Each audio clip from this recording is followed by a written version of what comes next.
चारों तरफ सन्नाटा है। अब राजा गांव के नदी वाले पुल के पास पहुंचता है। वहां वो देखता है एक औरत जो दुल्हन के लिबास में है, वो नदी में छलांग लगाने जा रही है। अरे ये क्या, मुझे इन्हें रोकना होगा।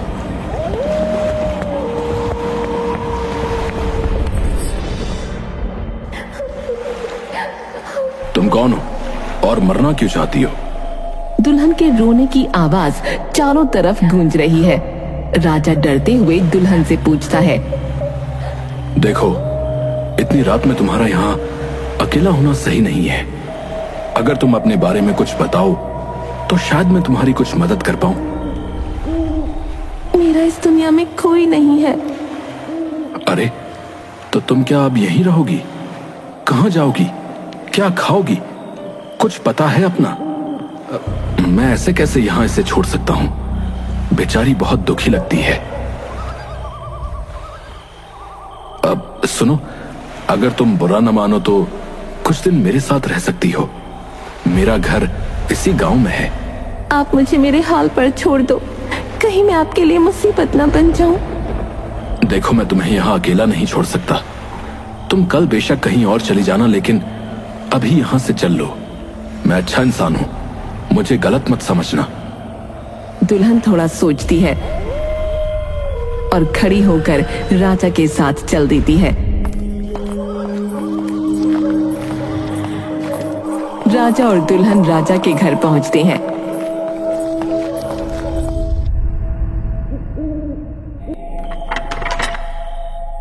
काफी महीने हो गए मुझे घर से दूर शहर गया था, नौकरी की वजह से। राजा और दुल्हन घर के अंदर आते हैं।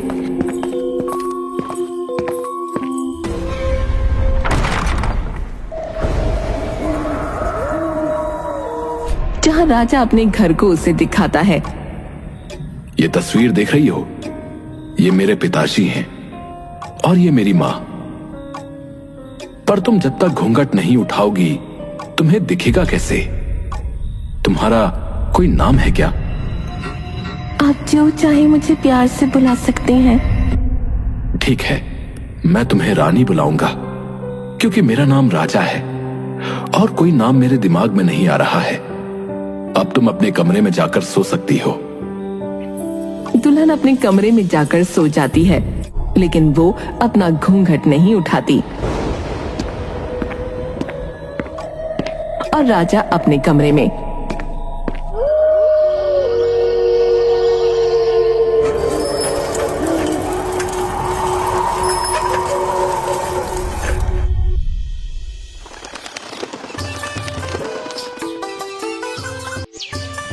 दूध वाला राजा के घर के आगे से गुजरता है। अरे दूधवा पियोगे तभी तो जियोगे, कि भैया हमर साजन कहता है। तभी अचानक उसकी नजर राजा के घर के दरवाजे पर जाती है। अरे दैया रे दैया, जय का देख लिया हमने सुबह सुबह। ये कैसे हो सकता भैया? दूध वाला राजा के घर के दरवाजे के पास आता है। तभी अंदर से रानी दरवाजा खोलती है। अरे दैया भूत, ए भैया भूत है। दूध वाला उल्टे पांव भाग जाता है। हमें दुल्हन हाथ में दूध का पतीला लिए हुए दिखती है। उसने अभी भी घूंघट कर रखा है। वो हैरानी से बोलती है, भूत?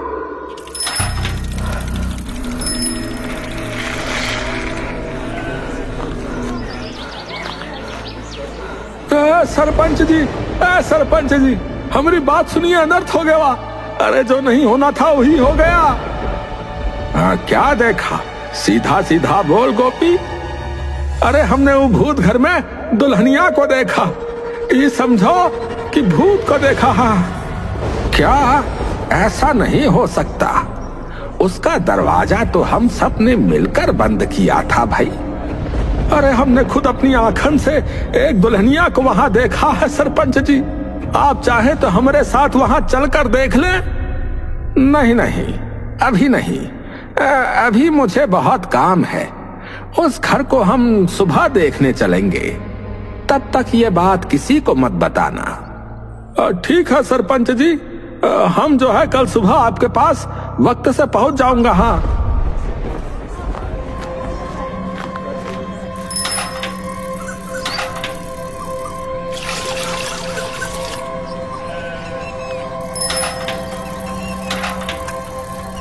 दूध वाला दूध बेचकर अपने घर लौट रहा है अपनी साइकिल पर। तभी वो जंगल के बीच का रास्ता ले लेता है। वो गाना गुनगुनाता हुआ जा रहा है। अरे घर जाके सोएंगे ला ला ला ला ला ला। ये क्या था भैया? कौन है उधर? है कौन है उधर? कौन है? लगता है कोई जानवर वगैरह है। छोड़ते हैं, घर का निकलते हैं जल्दी।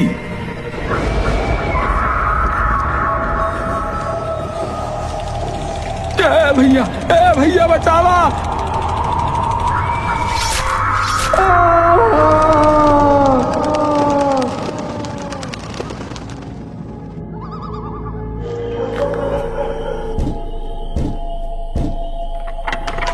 दुल्हन दरवाजा खोलती है।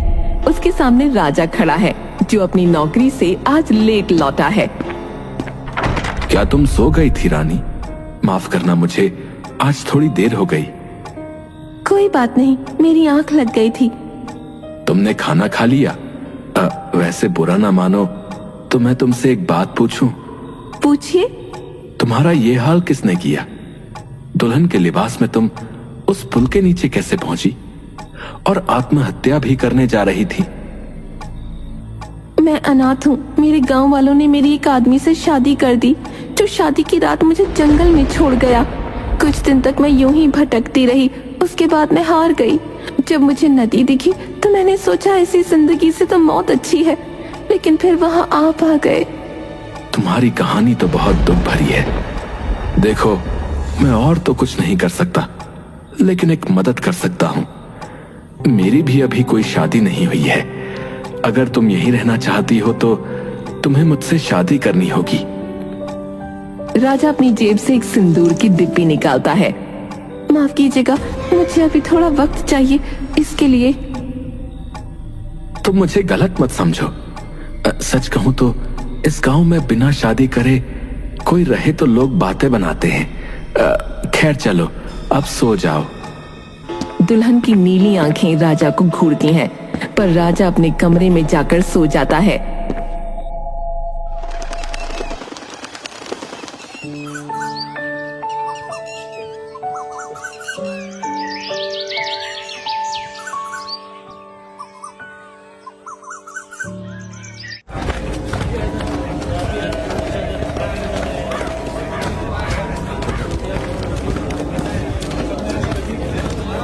सारे लोग राजा के घर के आगे आकर रुक जाते हैं और वो देखते हैं राजा के घर के आगे तो ताला लगा है और उस ताले पर धूल भी लगी हुई है, जैसे उसे कई दिनों से खोला न गया हो। लगता है उस दूध वाले की बुद्धि सटक गई है। यहाँ तो ताला लगा हुआ है भाई। आने दो उसको मेरे पास, फिर उसकी खिंचाई न करी ढंग से तो तुम लोग देखना। सब लोग लौट जाते हैं। तभी एक आदमी भागता हुआ सरपंच के पास आता है।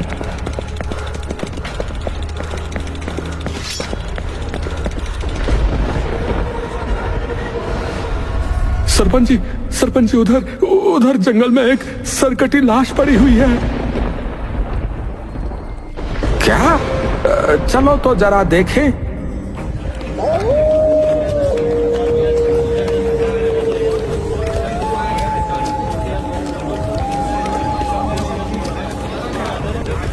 सरपंच और गांव वाले देखते हैं एक सरकटी लाश जिसकी पहचान करना मुश्किल है।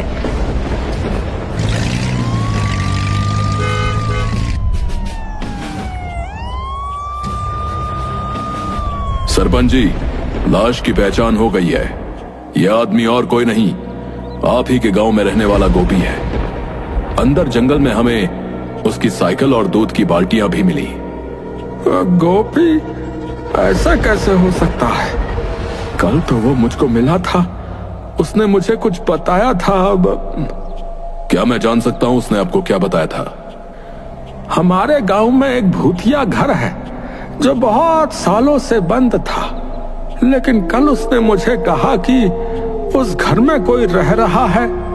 उसने किसी दुल्हन को वहां देखा है, लेकिन आज सुबह मैं वहां गया था, घर में ताला लगा हुआ था। अच्छा, क्या मैं वो घर देख सकता हूं?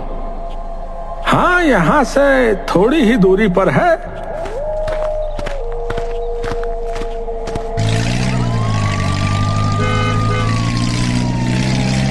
अजय राजा के घर पहुंचता है। इस वक्त दरवाजे पर ताला नहीं लगा होता।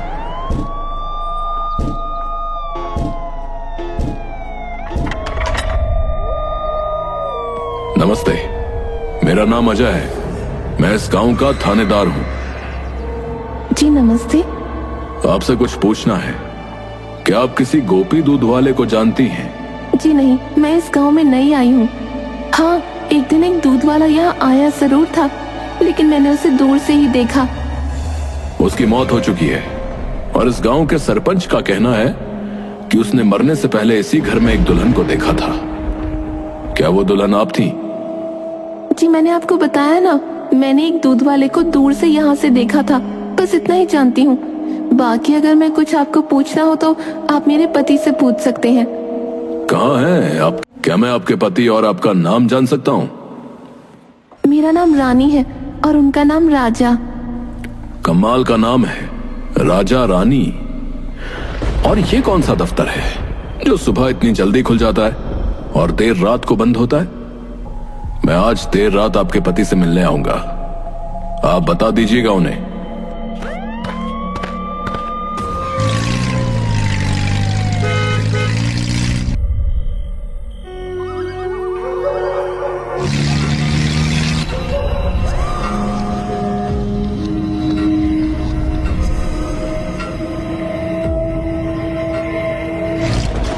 अजय को वो दुल्हन फिर दिखती है।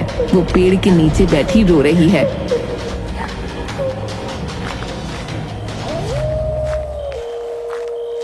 कौन हो तुम?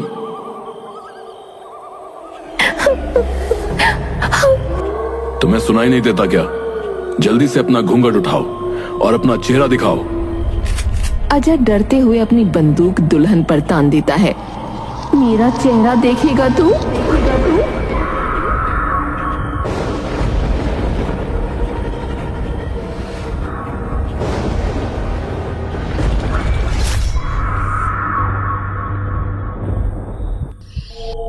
गांव रहने वाला एक आदमी घर के बाहर सो रहा है, खटिया पर। तभी उसे कुछ कदमों की आवाज सुनाई देती है। वो उठकर देखता है।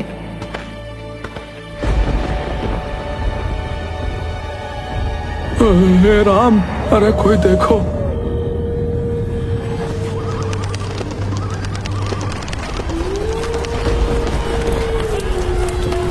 गांव के सारे लोग एक जगह इकट्ठा हो जाते हैं और सरपंच को सरकटी लाश दिखाते हैं। ये जरूर अजय की लाश होगी। गोपी का सही कहना था, उस भूतिया घर का भूत लौट आया है और इन मौतों का कारण वही घर है। इसलिए तैयार हो जाओ, आज उस घर को जलाकर इस भूत का खात्मा कर देते हैं। हाँ हाँ, चलो सब जला देते हैं उस घर को। हाँ हाँ, चलो चलो। सब लोग अपने हाथों में मशाल लेकर राजा के घर की तरफ निकलते हैं।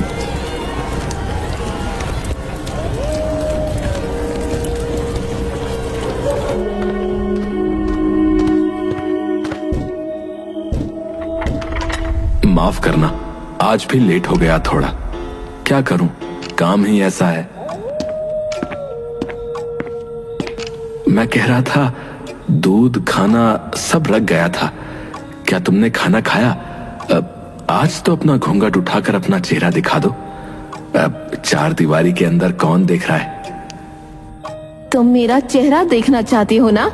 हाँ, कोई भूचाल थोड़ी आ जाएगा अगर तुम्हारा चेहरा दिख जाएगा तो ये लो, देखो मेरा चेहरा।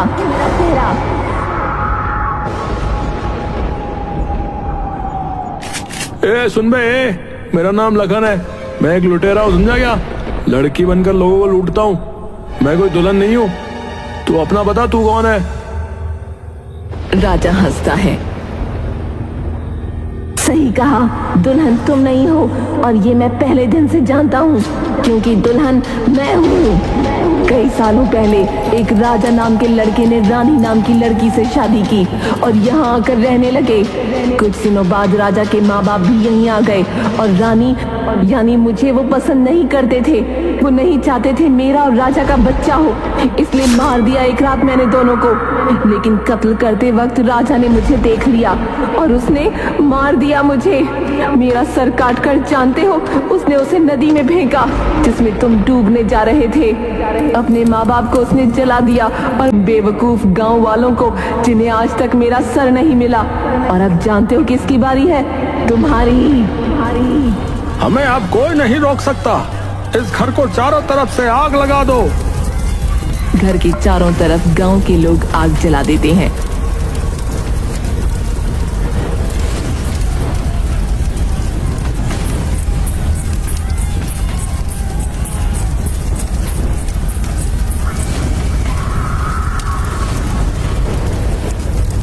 भूतिया दुल्हन इस घर के साथ जलकर मुक्त हो गई।